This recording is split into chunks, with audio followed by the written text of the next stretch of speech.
I cannot believe the guest that we have in the seat today. But before we get to that, as y'all can see, I don't usually do this one. I might piss a few people off, but that's okay. That's perfectly okay. Candle of the evening for the guest specifically because this is a layered, multifaceted woman. But we're gonna get to that. Amethyst and amber suede, sandalwood and smoked jasmine. This candle really just does something to me. A glass of wine, a good movie, maybe an old Disney movie where you just chilling. It's perfect. But ladies and gentlemen, we have a queen in the seat today, the queen of the Healing Place Dynasty. Now, for those of you who are not familiar with the Healing Place Dynasty or the queen herself, she is the author of the book Heal. Is that correct, ma'am? Hurt to Help Finding Your Healing Place, Volume 1. Hurt to Help. Now, for those of you who recognize that voice, y'all already know that she just is she just is Queen Ajna Surah of the Healing Place Dynasty. Ma'am, thank you. It is a pleasure to have you in the seat It is today. my pleasure. Thank you. If there was a red carpet, I would roll it out for you. You know what? You put some clothes on for me, so I take it. I take this, honey. I will take it. I will take it. It means something when somebody go get dressed on your behalf. So thank you. I had to. And you know what, King Griff? I just want to tell you that I have admired you from afar for quite some time. So when you asked me if I would sit down with you and share some healing space and some laughs, it was indeed my pleasure to oblige you in that regard because I see you, black man. And I like it. I like to see it too. I love to see it. So thank you. Thank you so kindly. How are you doing today? How are you doing this evening? You know what? I've been really busy. It's a very busy time of year. So I've been having to do a lot with clients that are overcoming or even in the thick of the storm as they're battling with depression and, overcoming the detriment of even how society changed so dramatically with COVID. COVID left a lot of people with trauma and unresolved sets of circumstances that only really, rear their ugly heads up during the holy day season. And that's when you usually go back with your family. And so many people had so many loved ones transcend during that season of COVID. So it's kind of like, all of those feelings come, mulling up. So I'm pretty busy this time of year. And then, people are divorcing left and right. Have you noticed that? The rates are high, yes. Oh my goodness, the turnover rate is high for dating out here. So if you're a single man or woman, like they out here, the turnover rate is high. They out here is that we inside. If you see us outside, say what's up. But the majority of the time, I guarantee you, the people that you're looking for, they inside in the bed, minding their business. I tell people, because they ask me, it's like, girl, you turning 30? I'm like, yeah, I'll be 30 Christmas Day. They're like, ain't no way you're gonna be 30. Oh, Capricorn. They're like, you don't look 30. I'm like, I'm gonna give you the key. Here's the key. I'm gonna give you one of my Victoria's Secrets. Drink your water. It's something that you always say, mind your business. And mind your business. It's as simple as that. So can you tell me about the birth of this dynasty? Something that has gone for an extended period of time. I remember the first time I came across your page during COVID, obviously. I was in California at the time. And the woman that I was dating at the time, she kind of introduced me to you. And I was like, this lady knows what's up. And it's not only do you know what's up, it's in the way that you speak, your conviction when you speak, how you speak, what you talk about, and the authenticity of how you talk about it. There's been multiple times I've watched your lives, even in our private study sessions, where that you will shut anything down so that way one specific person understands, so that we are all operating on the same frequency. But nevertheless, you still have gone through your trials and tribulations. So can you go a little bit into about the birth of the Healing Place? The birth of the Healing Place is a very, very interesting, sets of circumstances that led me up to sharing publicly the way that I do. I've always been myself. I've never not been myself. What I mean by that is even when I was, much younger, people always found their way to me with their concerns in life. And I've always been able to give them something to hold on to help them root themselves or ground themselves, encourage themselves. I've always been used as a medium by the Creator to really keep people from jumping off the edge of the ledge. Mm-hmm. So I dealt with some personal turmoil in about, let's see, it's literally been about 12 years now, about almost 12 years. And I had attempted to self terminate. And I was just tired and kind of over it. If you've ever read the Healing Guide, then you can comprehend, some Mm-hmm. of the things that I've survived through in this human experience. Mm-hmm. And I was just really kind of over it. And I had such an experience, such a celestial, harmonic, spiritual encounter Mm-hmm. um, when I was in the hospital. And I was instructed that I wasn't going to be able to self terminate, and I wasn't given permission to dismiss myself from this experience. And so when these beings came to me and we had this whole conversation, I told them, well, you got to help me Mm-hmm. because I don't want to live like this. But if you help me get better, if you help me rid myself of this depression that I'm challenged with, I'll show the world how I did it. So I ended up being discharged and still myself, I never not helped. And I think that that's something that people should really take into consideration. The more assistance that you're able to give without handicapping yourself, the more that you will receive. Because that's the way the universal scale is set up. That's the way that the creator set up this universe. Mm-hmm. The universe is a grid, it's a matrix, it's a system that runs on a set of agreements that have been put in place, that have been designed by a designer. And that's the way that the designer designed it. Mm-hmm. So as I begin to still, navigate through this universal space in an attempt to find myself without losing my mind, because so many people lose their minds on the journey to find themselves, I just begin to implement more practices, spiritual practices by way of meditations and using the tools that are around us every day that we take for granted, like the sunlight, like the Mm-hmm. grass, like the sand, like the ocean. And I begin to be one with, the nurturing of Mother Earth and talk to my creator more about it. And I got better. And the better that I got, the more that I would tell people, things to consider if they were in certain stages that I could identify with. And Mm-hmm. then from there, more people came, and then more people came, and then more people came.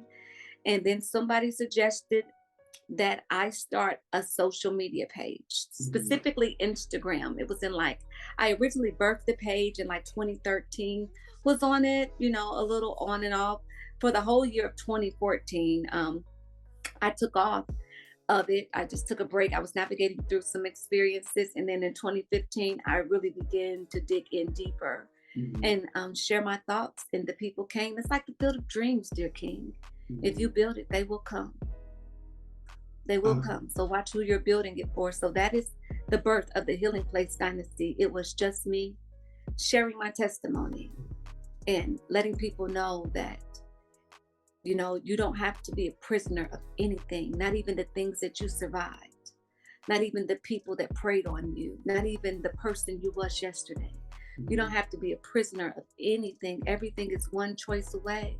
So I began to cultivate an environment by becoming what I needed. It wasn't any space. It wasn't anybody that was real and raw and willing to be vulnerable and willing to be honest and willing to apologize and willing to, just hold space. So I created an environment and I began to just hold space. And I came real and I came raw and I would laugh and I would cry and I would share as honestly and as transparently as I could. And we'll talk about that too, because it's also taught me the power of privacy. Because, Yes. Yes. on your journey, you don't want to get jammed up by sharing too much so that you can be relatable in effort to be relevant. Mm-hmm. Because what God got for you is yours. Mm-hmm. Period. When you're contracted with your creator and your assignment, when you're bonded to that degree, when you are in a marriage to your destiny, what God has put together, let no man tear asunder. And that includes you. So, it's some grace that you get spiritually when you commit. That's why it's so important to get committed. But before you commit, investigate what you're committing to. But Mhm. that's how the healing place was birthed. It was birthed because I wanted to die so bad. And my ancestors and my spiritual council in the spirit realm, whether you call them extraterrestrials or aliens or angels or Mhm. spirit guides, whatever you want to call them, they came to see about me. And they told me that you don't have permission to dismiss your assignment. And I said, well, if you won't let me die, show me how to live. And in exchange for my life, I will inspire others to live. And that's what I've been doing ever since. Welcome to the healing place. See, that's why I watch. That right there is exactly why I watch. And I know that you went a little bit into about what you experienced, and I thank you for feeling safe enough to do that, even though you've been doing it for an extended period of time now. I can resonate with that because the way that I like to think about it in regards to being of service to others is that at a very young age, I was playing football with my brother. We're 16 years apart, Mhm. and he threw the ball. I didn't catch it. I was just looking up at the sun, looking up in the sky. He said, "What are you doing?" And I said, "I'm thinking." And then he busted out laughing. He's like, "You're 3 years old and you're thinking." At that moment in time, I knew that I had accepted something. I may not have understood what it was, but I knew that I had accepted it. And I kind of just let it sit in me at that time, knowing that I'm going to end up being something of a role model. They people like us, we tend to be the gurus in the friend group, right? Everybody calls us. It's like, I done told you. We done had this conversation. And you gonna do what you want to do. So why you calling me? You want mama advice? You want my approval? You gonna do it, and it's gonna be a week later, and you gonna call back. Well, you do possess the wisdom. You do. It is there. It is. It's And you I don't carry it know. It's well too. so. Like you're cemented in it. So I don't know if you're at the stage where you're allowing it to cure, Mhm. but you are very much rooted in you're rooted in some integrity, King. You're rooted in something worth having, something rare. And those of us that identify it and have experienced life to the capacity that we know what it is, we appreciate it. We appreciate you. You are appreciated. You can see it. It's something that's felt. It's not anything that can be Mhm. explained. Because we talked about this before in one of our private sessions in regard to everybody being Don't be telling infatuated with people the you do crown. private sessions with me. That ain't their business. That ain't Y'all their didn't hear that part. business. We gonna snip that out. We gonna snip that out. Um, I said this, and it was one of the most profound things that I ever said. I think I came out of meditation when I said it. Infatuation of the crown blinds you to the responsibility of the throne. And Ooh, run that back one more time because I think they need to hear that again, dear King. infatuation of the crown blinds you to the responsibility of the throne. Mm. And a lot of these quotes tend to come out. All I do is introspect and work on myself. I pride myself on that because I understand that as a man, as a black man, to be of service, to be a provider, to be a protector, there is a weight that comes with that. And it's not just given to any man under the sun. If you're chosen or if you're called to do this, you have to accept it wholeheartedly and treat it as if it was a gift from the universe because it's a very heavy weight to bear. I've always prided myself on doing the best that I can do because I understand that I'm going to be of service to other people throughout the majority of my life, which is perfectly okay. But as you said as well, there comes a point in time where you have to maintain the leader skills. Sometimes my sanity might begin to slip a little bit because I'm slipping internally. I have to go inside, do the internal work, the shadow work to essentially walk myself back from the edge. I can't tell you how many times I'll just be sitting down wondering I'm driving and I just space out. And it's as if my spirit is hanging on the edge of life. And I just look. And then I've just been hanging, looking down into the abyss. I'm like, why don't I let go? I'm like, why don't I just let go? Why? Like what am I holding on to that keeps me rooted to this plane in a sense? But I find, and I'm finding now with So what do you myself, feel like it is? it's a responsibility. I think that in a sense it can be deemed as weak to give up, and I don't like the idea of that. I'd rather go out fighting than just to surrender. I'm not the type to bend the knee so easily. I would rather, because what will all of these tears, blood, and work have been for if I just decide to just kick the bucket, right? So I truly resonate with the responsibility that you have to the healing place. Comment section continuously going in. What about this? Or what about that? Or you offer readings, or do you do this? And some days just be like, I don't know what you need to do. What do you want? Like, what is it that you're actually seeking? And I understand now that people are afraid of the transparency within themselves. It takes a lot to look within. It really takes a lot. But to sum it all up, I accepted it at a young age. And this path is not easy. Morpheus said it best. Once you learn that there's a difference between knowing the path and walking the path, you move different. So what do you feel like the difference between knowing the path and walking the path is? And where in society is it missing between the relationships of men and women at this hour? I think, again, going back to responsibility and the accolades, it seems nice.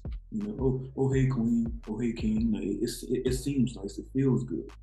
But people back then weren't giving those titles just for those titles. Mufasa isn't Mufasa because he just likes the title. T'Challa wasn't T'Challa because he's like, oh, I'm gonna just walk around Wakanda, and I'm him. No, it's something outside of you. I think what's happening is that we really want to connect, but everybody's scared, and they're scared to say that they're scared, which is perfectly okay because on the man side of it, you think, well, the last time I was sensitive, I opened up to a woman and she didn't receive it a certain way. On the woman side of it, she's like, I was vulnerable to this man. I let him experience me in my fullness, and he went on and did this. So a lot of people are suffering from a lot of pain, which we all are. But there comes a point in time where that if you want to remove the victim mentality out of your energy, you have to end up doing some internal work to find out what is your part in this. It may hurt, not may, it's going to hurt. So it requires courage. I think that we need to have more honest and transparent conversations with our loved ones, starting with our family. Just to give you more insight on it, my mom and my brother came out here to visit me. And I knew that I did not want to go into my 30s with any resentment or anger or misinformation about the relationship that I had with her. Not that I had any resentment towards her. So I looked in her eyes and I said, Mom, is there any reason why you couldn't give me enough love and affection growing up as a child?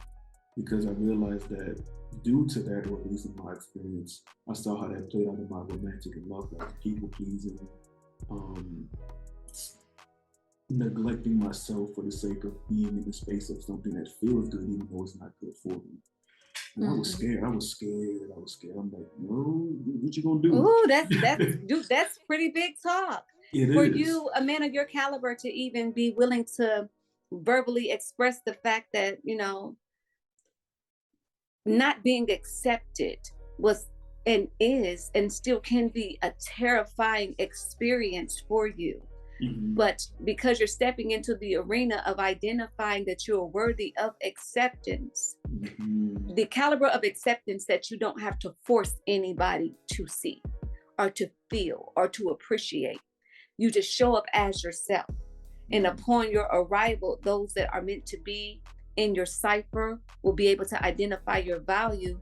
Is so powerful because not only does it position you to be vulnerable, but protected in your vulnerability because now you know the value of yourself. So you don't have to feel any type of way about how you protect yourself when danger possibly presents itself in the form of friendly fire, And I really have so much respect for you even saying that out loud, because we will often get so further if we would just say it. Like, what is Mhm. your problem? I'm scared. Okay, now where do we go from here? What is your problem? I'm angry. Okay, where do we go from here? What is your What do we problem? I'm a do? liar. Okay, where do we go from here? All Right. right, you struggle with the truth. That means you're so afraid of people knowing how you truly feel that you would rather be branded as a liar than to stand cemented on the fact that that's who you were. And by acknowledging it, you're deciding to choose something different, so you don't have to claim that as to be who further into your future become. Mhm. So I really respect that, like just creating a space to just be safe. Mhm. So I didn't want you to say that out loud and it to go unacknowledged, Thank because you. there are so many men that that's the consistent lump in their throat. I think that that's probably where your Adam's apple came from. Those things that you want to say that you just like swallow down. It's like you're about to cry. Yeah, it's like where's this an energy blockage? I want to do something about it. Yes, it's like like just say what you need to say. But it's so challenging to say what needs to be said in an environment where anything that you say can and will.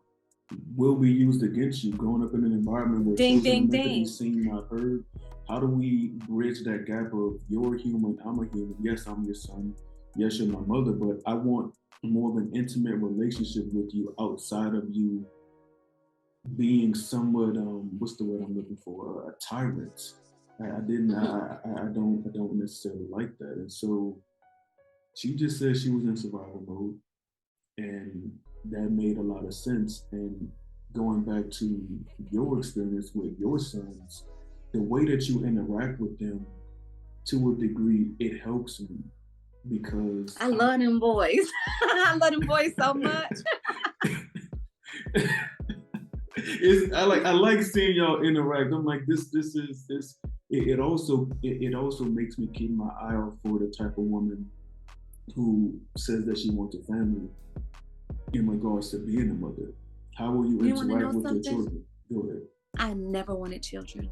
I know that, and we was going to get into that. We were going to get into that. I was going to let the people know about that because I was like, if y'all knew just how deep it goes with the Queen Ajna, it's there's there's layers to this. So let's go into that right now. Not, and I know what happened to a degree, but you never wanted children. You never saw No, yourself having children. It was never something no, I just kind of felt like I would just be like a fairy, you that know, and I would helping just, people, sprinkling dust. Like, here just you like I go. would just, even because even when I was a younger person, like even as a child in my adolescence, I just felt like the first opportunity I was getting the fuck out of here. So it was just like I felt like I would just fly around and I would just land from continent to continent, and I would just be myself and I would do what I wanted to do. I would do who I wanted to do. I would just be me wherever I arrived, and my arrivals would be celebrated and my departures would be greatly mourned, but Mhm. wherever I landed I would be home. And that kind of lifestyle didn't include children, plus I didn't trust myself with children. Well, that would make sense because you were in a place of not wanting to. You wanted to leave. You know, you Yeah, didn't want I to continue always to wanted, be here. I never wanted to be held captive by anything. Mm-hmm. So I felt, that's why I called my 12-year-old son, that's why he's the warden. I told him he like me. He the boss of me. I'm so Yeah. grateful he lives with his father, and that's going really well. So I'm virtually an empty nester now because my eldest son is 20 and he'll be Mm-hmm. 20 next month. And Mm-hmm. so it was just an adjustment, but I didn't want to screw my children up. Mm-hmm. That's why I didn't want them. Not because I have this alt against children or anything like that. It's just that I did I know how much parents can jack their children up. I didn't want my children to have to recover from me as adults. I So I think a just lot didn't of want women them. would resonate with that in our day and age. So Black women in particular, I think a lot of women resonate with that. Yeah, I didn't want to be my son's survival stories. Yeah. Like I survived my mother. I'm ready. She tempered me for the world, because if I can survive her, I can survive anything. And that is the story for, men and women alike, especially those who happen to be melanin rich, indigenous Mhm. to the Americas in specific. We end up, having these war stories from our childhood that manifest into these survival stories of how our parents were tyrants Mhm. and we survived them, which is also why, so many melanated young people end up being kicked out of the nest before they even know their wingspan Mhm. capability at 18 years old, 17 years old, is not because you're in such a rush to be independent as you tell yourself. You're running for your life. And as soon as you get the opportunity to run for your life and you feel like You will the book it. massa won't come and get you, you are out of there. Like, you know what? I would rather sleep on a park bench than to deal with this. I'll figure it out. And I didn't want my children to feel that way, because I know that feeling. For whatsoever reasons that I know it, I know that feeling. So Mhm. I just never wanted children. Now, the dichotomy of that is, God don't miss you everywhere. Mhm. And, I've had encounters where they made it clear that they wanted to stay. And, I've made poor decisions on my journey that have ended up in sets of circumstances of single parenthood in my life. Mhm. So, Now that the boys are here and they've been here for a minute, how have they changed you? And then what have you learned from them? now see, my 20-year-old son, we grew up together. Mhm. Part of me wants to say he raised me. Okay. And the reason why I say that is because that young man is so enchanted, and he's such a powerful, remarkably astounding God of a kingly young man wrapped in flesh already. And I was so broken, and I don't mean bent up, I mean Mhm. literally shattered into pieces. And he helped me collect what was worthy of salvaging Mhm. without feeling some type of way of what no longer was needed. And that's the thing about being broken. A lot of people, we get to these spaces in our lives and we refuse to bend. So the creator allows life to break you. So if you are having some situations in your circumstances, whether it be your marriage, whether it be your economic perspective, whether it be in your parenting relationships, business relationships, co-workers, friendships, and you can see how this situation may function better with integrity if you're just willing to bend, but something in you won't allow you to bend because you may be involved in a trauma trap. What I can tell you with integrity is that your next step is that you will break, because you break so that you can eventually appreciate the flexibility of life. So I wasn't a very limber person. I didn't have a lot of spiritual flexibility. So things would consistently break me down to the molecule, break me down to indeed the atom of it all, like to my original self, like to literally the atom of me. And my son, he was just there. So he was about 10 years old when I stopped hitting. Because I used to be one of those mothers. I was raised Pentecostal apostolic, so spare the rod, spoil the child, like everything that come along with that territory that is literally written in certain sacred texts. That if you beat your children, beat the hell out of them, literally, they won't Mhm. die. And so that's the way that I used to transfer my desire for him to attain the lessons, is I would get really physical with him. But that's what my mother did to me to no avail. Same. So I, Same. so I reached a space. You can relate to that. I mean, my mother would get physical. Like it was just So that's it's what we.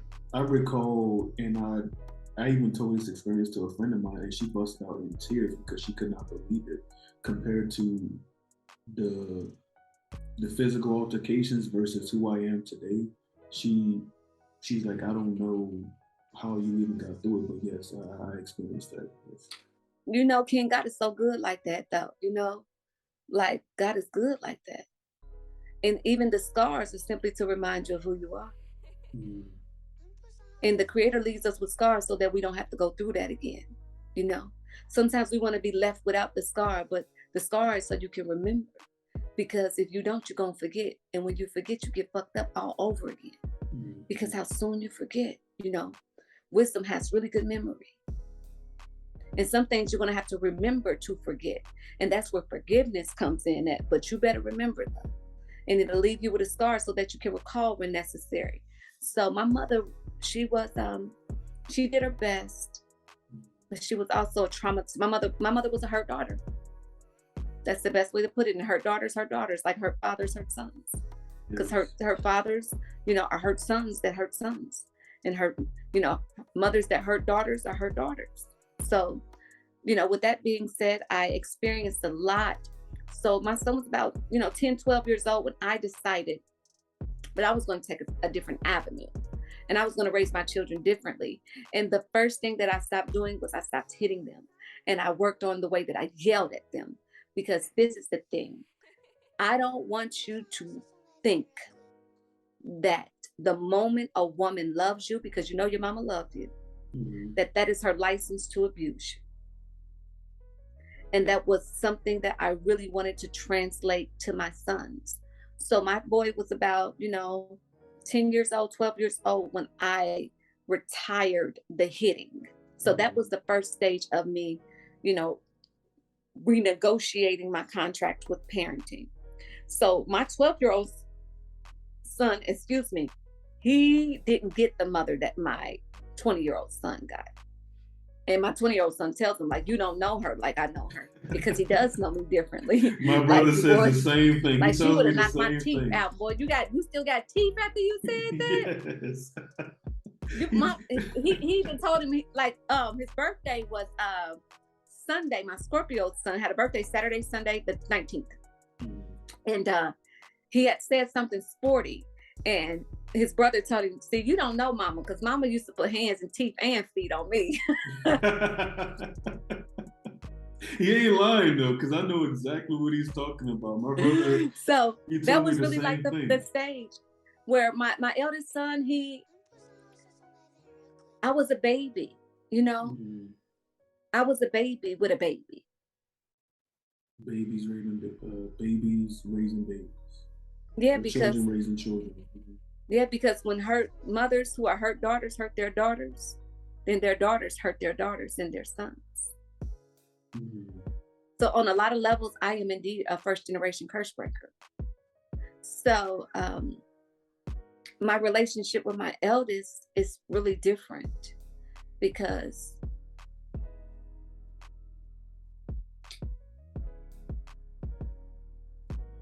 I choose him.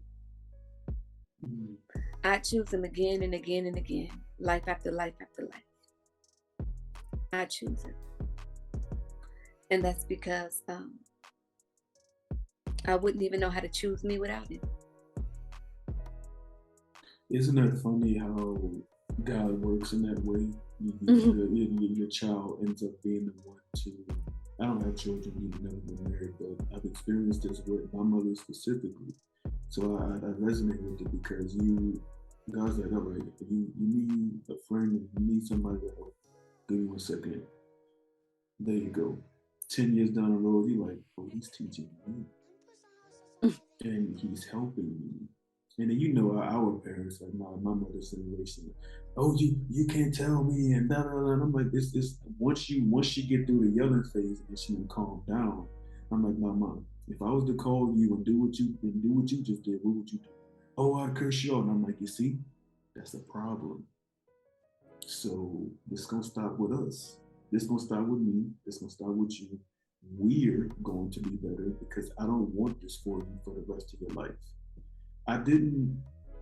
It wasn't until I left for my job currently that I really honored what my mother had gone through, accepting that she did her best being both the feminine and the masculine. That is such a challenge. It's hard. It is a challenge to accept that this was your best. Because it was. Yes. And also And accepting that she may have had things that she didn't even work through, that she may have not felt safe enough to work through, things that she may have neglected due to her responsibilities of her boys. And even some of her friends today, how you raise these boys? You got handsome, man. How you raise these boys? And she's like, well, I was crazy, and then I calmed down a little bit. And then things kind of just smoothed out from there. do you know that that was my goal? What In do you all mean? transparency, and I don't even share this publicly, but I'll share it with you. Um, I felt like that was something that I had to do. I felt like that was my responsibility as a young mother, especially not being married. And Mm, I avoided relationships, commitments in relationships for quite some time. Like mm, it literally wasn't because nobody wanted to be bothered with me. It was because I was just like strategically avoidant to commitment. So mm, my strategy was this: I gotta make my son think that I'm a freaking lunatic by the time that he's big enough to try me, so that in the back of his mind he knows she's crazy.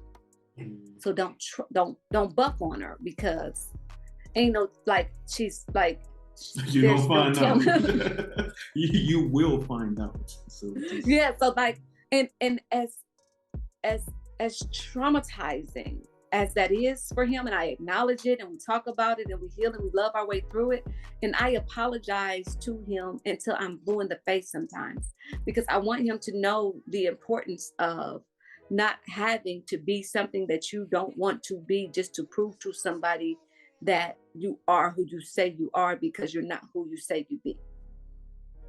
When you show up authentically, you don't have to do a whole lot of extra things. mm, So my whole thing of it was, I wanted him to believe that I was healthy when I was sick. And I wanted him to believe that I was, secure when I was unstable. And I wanted him to believe that I was strong where I was weak. And I wanted him to believe that I was brave when I was so terrified. mm, And so that manifested as me being the exact dichotomy of a conundrum in our household. Because as much of his mother as I was also a tyrant, ruling our house, with an iron fist, terrified of the day that my son, who is 6 or 5 or 4, is going to be 17 years old, and he gonna be able to jump on me if he think he can, as opposed to just raising him to respect me differently.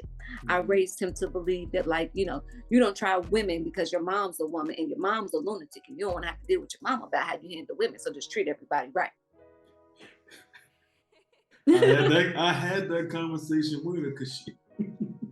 I don't think I ever said this publicly. So thank you for sharing that. I came home one day. I think it was my senior year of high school.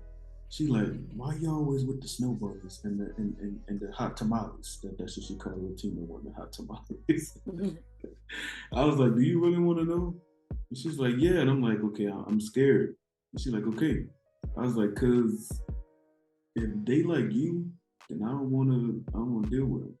And she Mm. busted out laughing. I'm like, I'm not laughing. I don't think you understand the severity of the situation.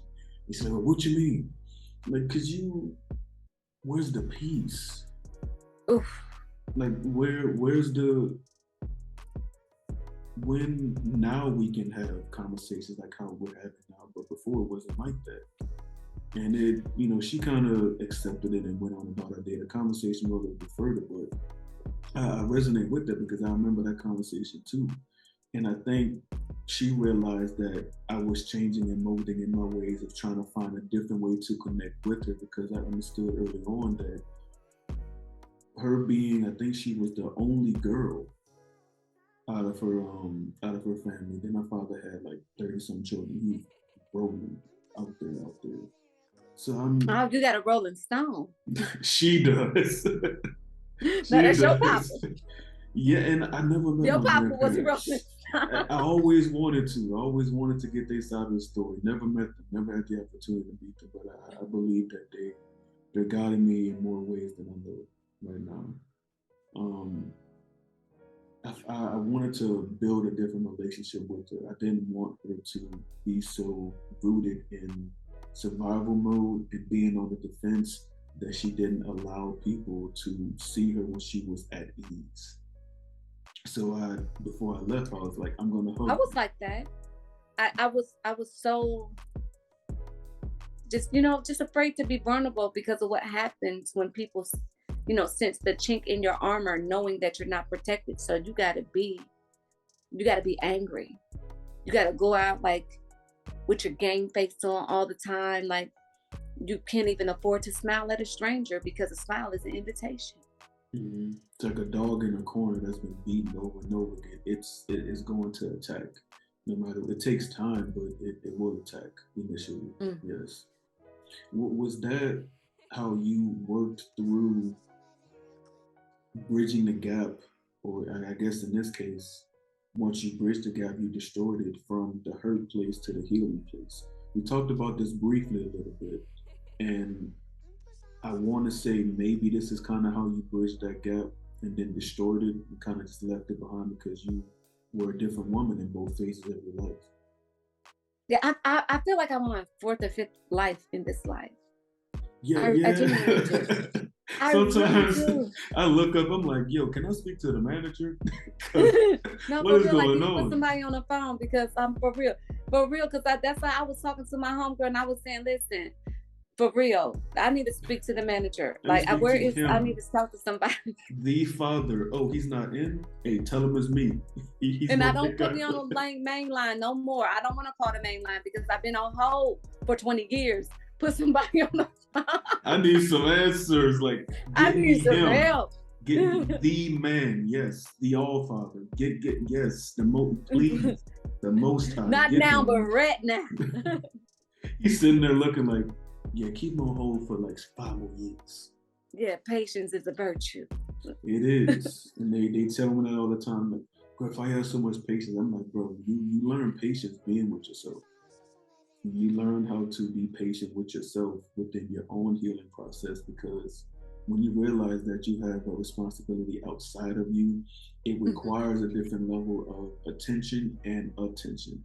You can't be so quick to be like, even though you want to, like everything in your being wants to, and you tell people, listen, I don't want y'all to see that side of me because I'm afraid of that side of me. So to protect me and you, more so me in this situation, I'm gonna extend you mercy and grace. You know what? People don't really gather that. And I'm so grateful that you said that because, showing mercy on the wrong type of energy, they won't see you as merciful. They'll just see you as weak. And then you Yes. open, you kind of like segue into, having to defend yourself differently after they've already preyed on you, for the original thing that you had to show mercy for because, you know, not of not knowing how to protect yourself. Mhm. Because even in the showing of mercy and even in the allowing of grace and the extending of grace, there's still a measure of boundary that should not be breached. And oftentimes we don't know how to forgive. So the moment that we step into the frequency of forgiveness, we release our boundaries and we, really allow these breaches of security to come into our experience and re-traumatize us and Mhm. entrap us all over again because we don't know how to protect ourselves and love at the same time because we haven't reached the space in our journey where we have developed genuine love of self. Mhm. And a lot of times when we first start liking ourselves, we will convince ourselves that we love ourselves until somebody comes into the experience that we like more than ourselves. And then we realize that we don't really love ourselves like that because what we allowed the other person to do You get because triggered we all liked, over again. you know what I'm saying? Because Mm-hmm. I really, I really love you, but I like me. Right. And I told myself that I loved me and I liked you. But when you look at the results, it's evidence. The truth is just, it stands on its own. And Mm-hmm. so, creating an environment in the healing place where the truth can stand on its own without you feeling like you need to hide from it. I just wanted people to be able to stand next to their truth and say, okay, but now what? Okay, but who you want to be now? Okay, now what? Because we can't undo it. And there's no reason to act like it doesn't exist because the truth is like a toddler that wants attention. It will Hmm. tear your life up. It will tear your house up. It will tear your experience up until Mm, you acknowledge it. It's like it will be literally unleashed on your life. mm, So, give it what is due. Give honor where it's due, even to the uncomfortable truth, so that you can grow, because there is no growth in comfort anyway. So if the truth causes you to be induced to a space of uncomfortability, that means you are ushering into the trajectory of your greatest growth, whether you like it or not. And why I say whether you like it or not, so often we don't like it because we squeeze into these circumstances in other people's lives in situations where we have no growing room. So we don't want to face the truth because the truth requires growing room. I be telling motherfuckers this. That shit requires a level of responsibility that these other people know no homage towards them in any type of way. They're not ready for it. And that's okay. There's nothing wrong with it. There's only two things that can happen when somebody comes into your experience. From my assertion, I could be wrong. They see what you're doing, they see the amount of work that you put into doing it on a daily basis over the course of years, and they choose, I like what she's doing, I like what he's doing. They trigger me in a different way, but instead of me playing a victim or running, I'm gonna face myself finally. I feel safe enough within myself with this individual to level up. And on the other end of that, they run. Or number three, they get removed by God. Before you know Well, it, they're not even I there. think that process, if you surrender to that process, the way that the creator set the grid up, Mhm. it'll remove what needs to be removed anyway. Now, a lot of Exactly. times when we're stubborn, when we hold on to it, then our creator often shows us mercy and then removes things for us on our behalf. I know that I can attest to, divine intervention in circumstances in my personal experience. So yeah, the creator will step in, God will step in and do, but the system is set up to do what it does anyway. By Mhm. the time that two people realize that they don't belong together, in that moment the separation occurs, whether you are in denial about it or not. Yeah, energetically, it's cut off. Yeah, Mm. energetically it's cut off. So whatever you do, after that is out of order. And when you're out of order, you suffer. Because you're being disobedient. Mhm. Yes, And because we disobedience brings pain. unnecessary pain. It's like to get back to a place of neutrality. If you I focus wouldn't on even the say fact, it's unnecessary. You know why? mm, Because it's here to teach you. It's here to teach you discipline. I was saying it was unnecessary because we're continuing to focus on it, but you're saying that it's necessary because by you continuing to focus on it within that, there's also a lesson. Is that what you're saying? Yes, I'm saying that that's your professor, and your professor is always necessary. So whenever it's teaching you something, it's because it's something that you need to learn. So it might seem trivial and it might seem uncomfortable and it might seem unnecessary. But Mm, hindsight, if you reflect with integrity on your experience and you can identify with the reality that it is 2020 and you are able to see things as the veil is lifted and you can see things clearly, what felt so unnecessary was the necessary component to get you to realize the importance of what it was that you were supposed to be learning and mm, how long it was taking you to learn it. So you got to be able to gather all of that information and apply your lesson without being bitter about how you learned. Because if you're ooh, applying the way that you learn and you're including it as to be unnecessary, that means you're still bitter with your professor and you're not taking away what you need to take away because it's parts that you refuse to, you know, take with you on your journey, these key components that you need in order for you to get to where you're going to, because you don't know how long you're going to stay in the wilderness until you get there. So I mm, don't want you to leave supplies on the ground because you feel like it was unnecessary in how in which you attained them. You need your shit, go get it. It's gonna keep mm, you alive. It's gonna help you survive. Go get it. And eventually we'll reach a space where we're thriving in our experiences. But we mm. won't get there if we write and deem things that are uncomfortable as unnecessary because we're being taught, because that's the thing. There is no growth in comfort. You gotta So get just because comfortable it's with being uncomfortable, uncomfortable. that doesn't make it unnecessary. That just means you learn different. So when we Mm, compare our experiences to other people and we say, well, It didn't have to take all of that for you to get it, or it didn't have to take all of that for them to get it. That's their professor. And their professor teaches them in the ways that they learn the best. Like your professor teaches you in the ways that you learn the best. Now that you got your lesson, how dare you tell your professor the way that you taught me was unnecessary when that's what you needed to get it? Because it happened. Yeah. I've done that, and I was able to realize recently that there's still a little bit of pain and discomfort is something that I experienced in 2020. Most of the healing has happened, but I can honestly admit that it's like, damn, I went through that shit. Man, God don't waste nothing. God doesn't waste anything.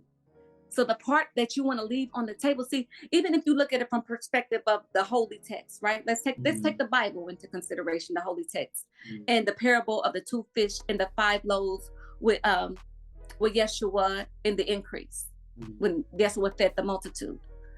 Do you know that it was over 5,000 people in the audience? They were all hungry. They were traveling in the wilderness, just traveling, listening to the teachings of Yeshua. Got to a space where everybody was hungry. Yeshua partner's like, what we gonna feed them? I don't know, we ain't got nothing. He said, okay, well, go see who got what and bring it to me. The Creator always gonna use what you got. That's why none of you goes to waste.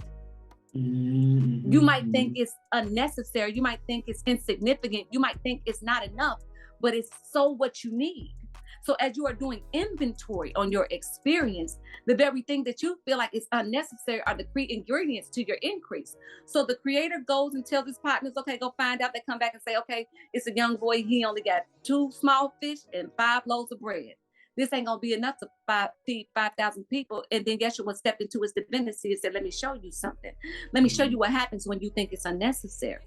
And then even after that, even after everybody was fed, fat and full, they went into the crowd and collected over 12 barrels of leftovers.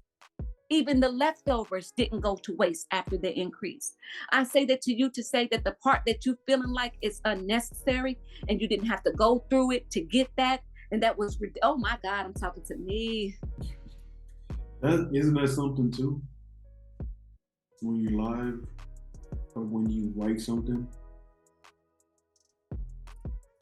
you just gotta take a moment. Go the infatuation of the crown thing. That I think it's so profound because it's about me. Because I know my ego is like the shiny stuff, but you know, King, God don't make no mistakes, and none of you will go to waste, and it's all necessary. That's the part that you feel like it's unnecessary. I want you to write it down, and I want you to go talk to your Creator about it and say, I don't even understand this.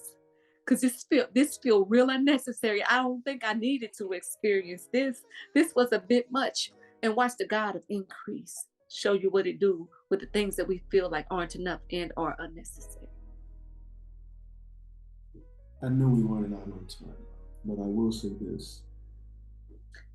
Recently, you've been speaking a lot about people going to the Creator for themselves. That's been kind of a theme recently with you, and I appreciate that because I understand that you talk about people going to different modalities, tarot cards, and readings, and all these things to try. Because I know how. Listen, I know how to juju on that beat, and I'm good at it. remember on Blue Hill Avenue when she was like, "Why don't you stop selling drugs, Tristan?" He was like, "Because I'm good at it." And it feels good in the moment, but there's something better on the other side of that. And in the midst of all that pain, Queen Ash, in the midst of all of that pain, it was just me. There was a lot going on at the time. And I remember being so angry at myself, angry for allowing myself to be broken open. And I'm like, you see, that's all me fucking bitches. Because of this right here. The minute you do it, this is what happens. I was angry. And then that anger turned into sadness. And then more things continued to transpire afterwards. I thought it was over, it wasn't over. And then I came home one day, it was late, I was working 12s at the time, 12-hour shifts for 2 weeks straight, no days off. I'm driving home in silence. And I said, I ain't got no more. That's when my peace was cemented. I said, I know what I'm capable of doing in my anger, in my illogical mind. So I'm gonna leave it up to you. And it just felt as though he finally was just like, thank you. So I've been waiting for you. Yeah, I I don't know never why we lost sight think of that you. God need our help. God don't need your help. God don't need your help. All God needs is your surrender. That's it. And your surrender means get out my way. Yes. And this, Yeah, that's all God needs is for you to get out of the way. That's it. it was just peace. I I had completely decided that this is out of my control. There's absolutely nothing I can do to make this situation any better. So I'm gonna leave it up to you.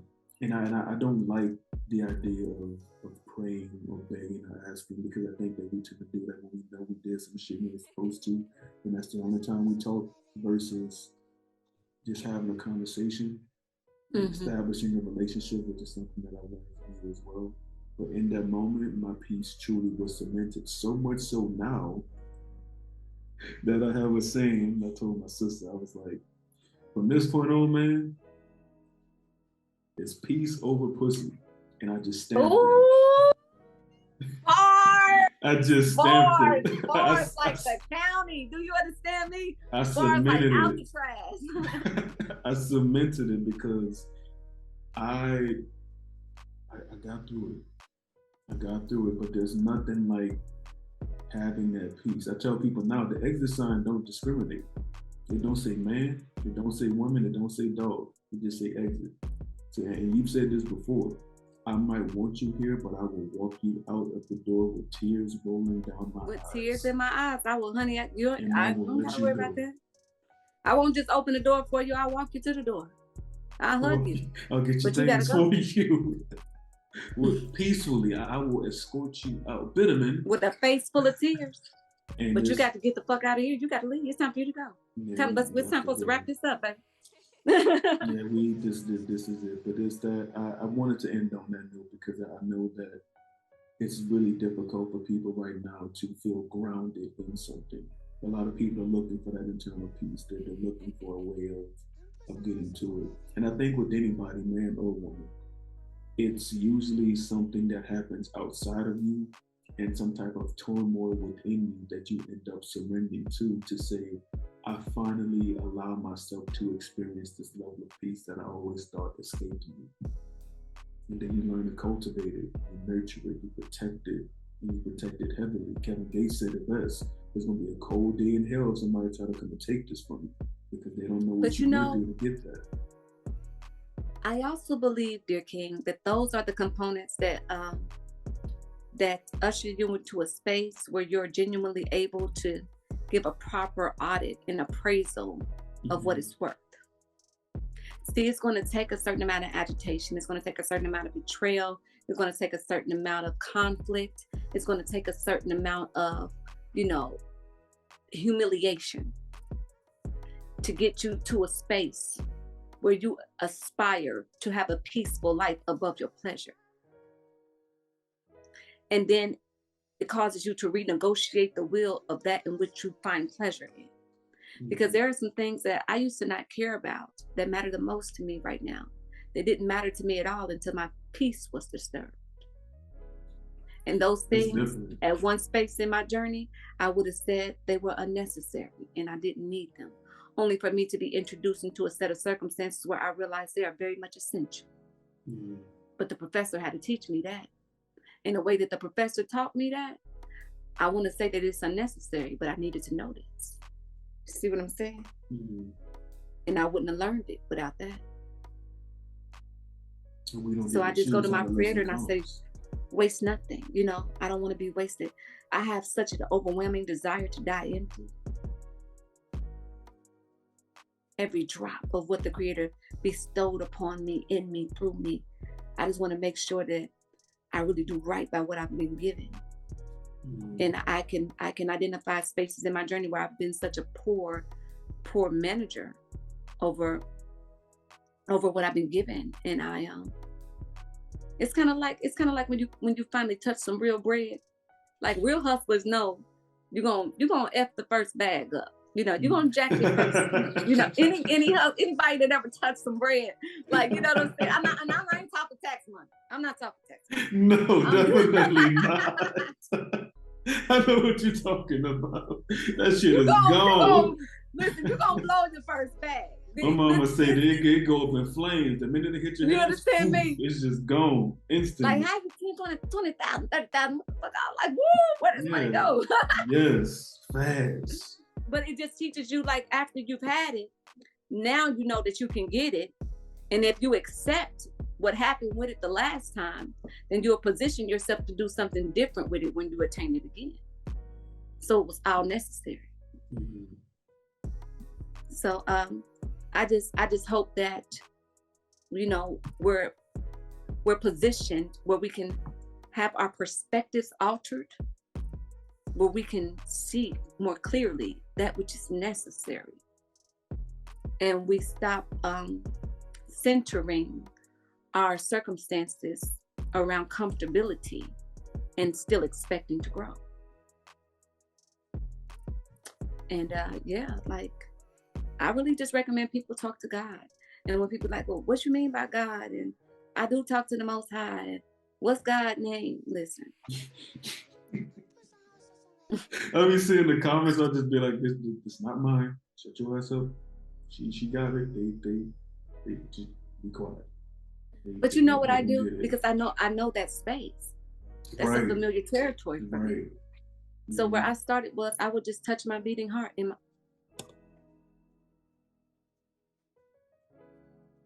We back?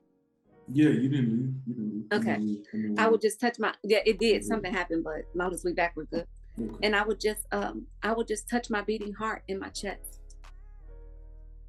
and I would say to the God that keeps my heart beating, I'm talking to you, to the force that keeps my heart beating.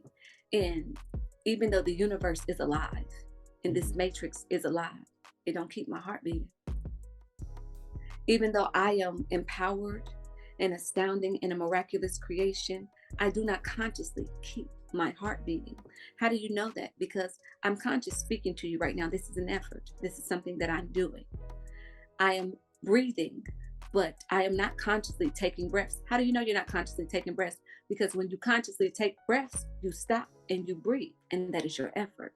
So that means that there is something around you that even when you are not cognitively aware of it, it keeps your heart beating and it keeps breath in your lungs.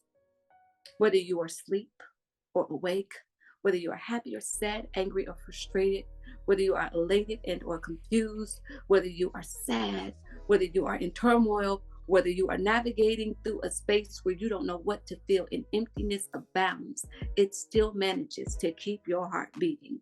That's who I suggest you talk to. That force right there. And then you can spread out a little further and say things, okay, the sun was created by something. And if you've ever been above or below or in the ocean, the sea, you know that this is a miraculous, astounding design, and it has a design. So that's what I would recommend, that you begin there, as opposed to trying to get the labels correct.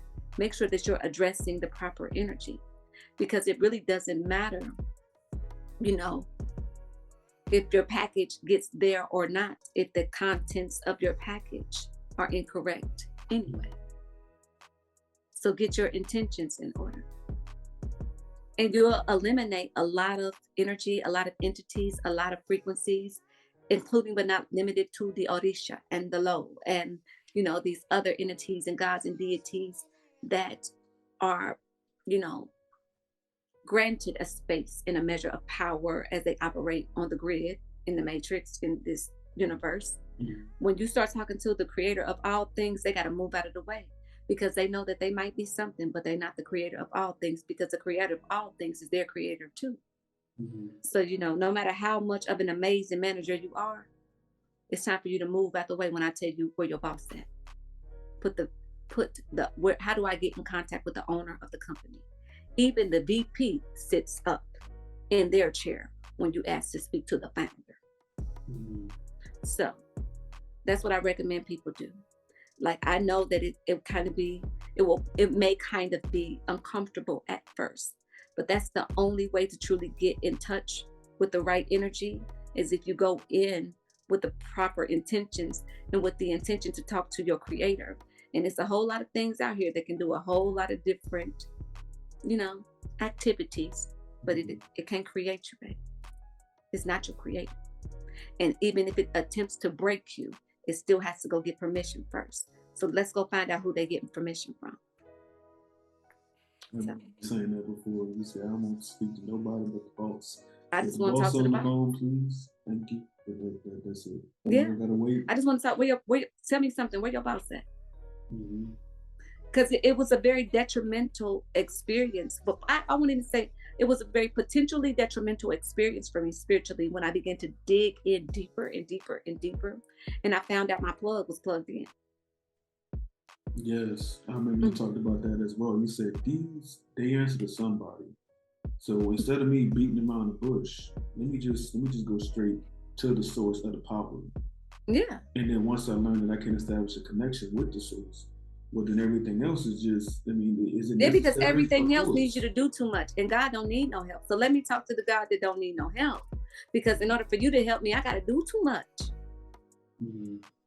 I gotta bring so many other things outside of myself, and all I got is me.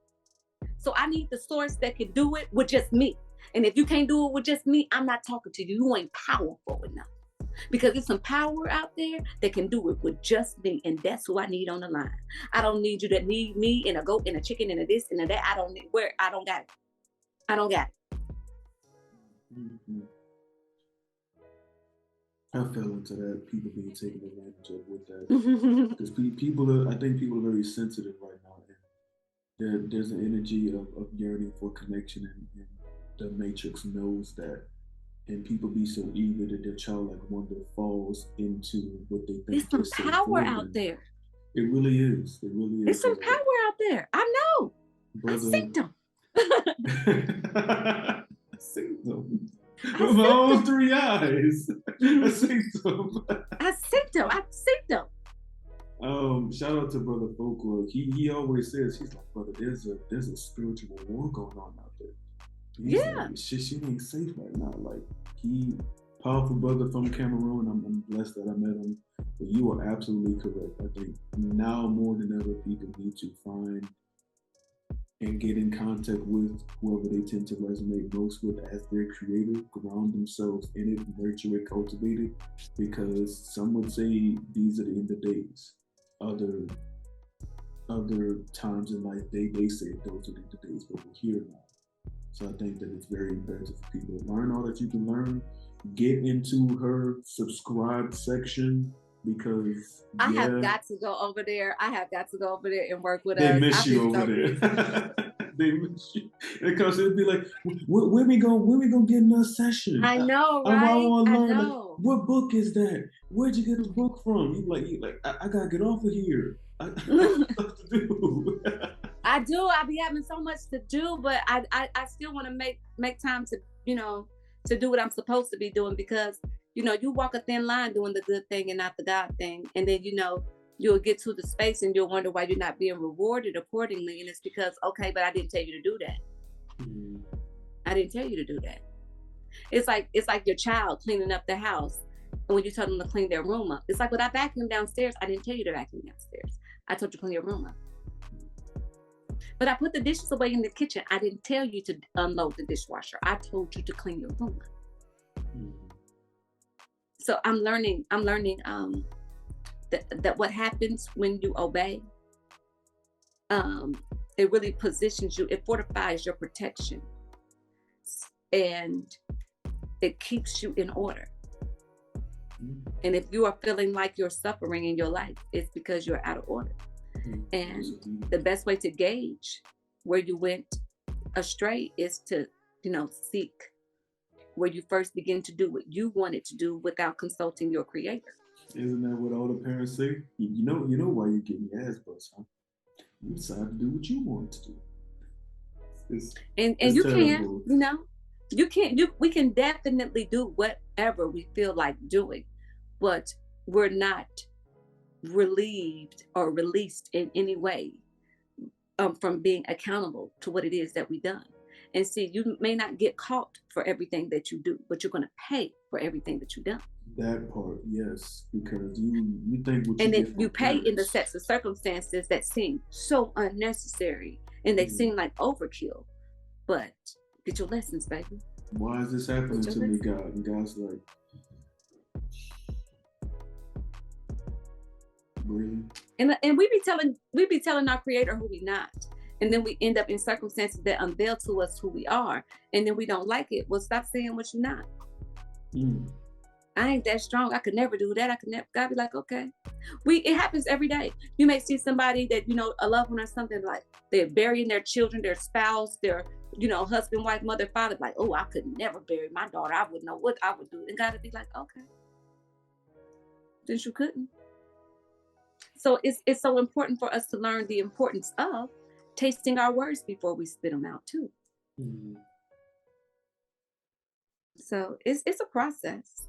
It's a process. I just want you to know, you ain't by yourself. I'm in the trenches with you. Yeah, get it out the mud, man. That's why I love. I'm in the trenches with you. You ain't by yourself. I think that's definitely one of the things that caught my eye and that keeps me coming back. Queen Ajna, ma'am, there's not many ways that I can bless you and thank you for just taking this time out to talk with me, to talk with people that will listen, and even your community as well. I'm sure that they truly, truly appreciate it. And I'm gonna say this, and nobody has told you today, ma'am. Please allow. You know that's how we do in the Healing Place. Please give them some, dear King. Give it to them. Please allow me to be the first to tell you that I love you, I like you, and I like you. Thank you, ma'am. Is there anything else that you want to say to the people before we end? I just want to return the sentiments to you, just in case nobody has told you that they love you today, dear King. Please, if you would, permit me to be the very first to say that I love you, and I like you, and I like you. And people be like, what's like you mean? Whatever life is to you.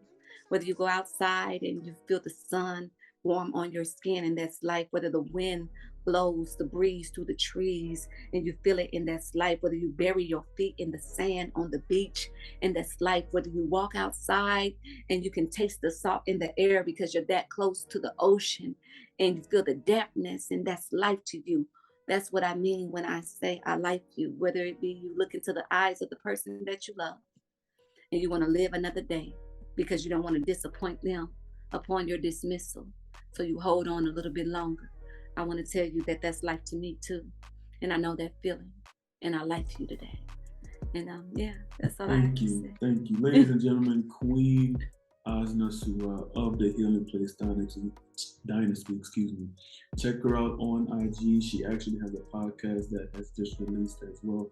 As y'all can see, she is a busy woman, so she has a lot of things that she's working on with right now. She is mostly active on IG, so if you want to get a little bit of this loving, a little bit of this grounded energy, that's the best place to find her. She's also on YouTube as well. Yeah, and I am Ajna Surah on Facebook. I am Ajna Surah on Instagram. I am Ajna Surah on TikTok. I am Ajna Surah on YouTube. And if you're just looking for a safe place to be better than you were yesterday, I welcome you to the Healing Place Dynasty. All we ask is that you take your shoes off and respect our environment and kick your feet up and stay a while, because it's a whole lot of healing going on over here. Yes, ma'am. And one last thing, part 2 to the healing God as well. You briefly mentioned that. You want to drop some on that, or you want to kind of leave that in there? We'll leave it alone. We'll leave it alone. I got a right voice. It's 3:30. Y'all know how I be. Listen, I thank you. She'll be here, but she got to catch up.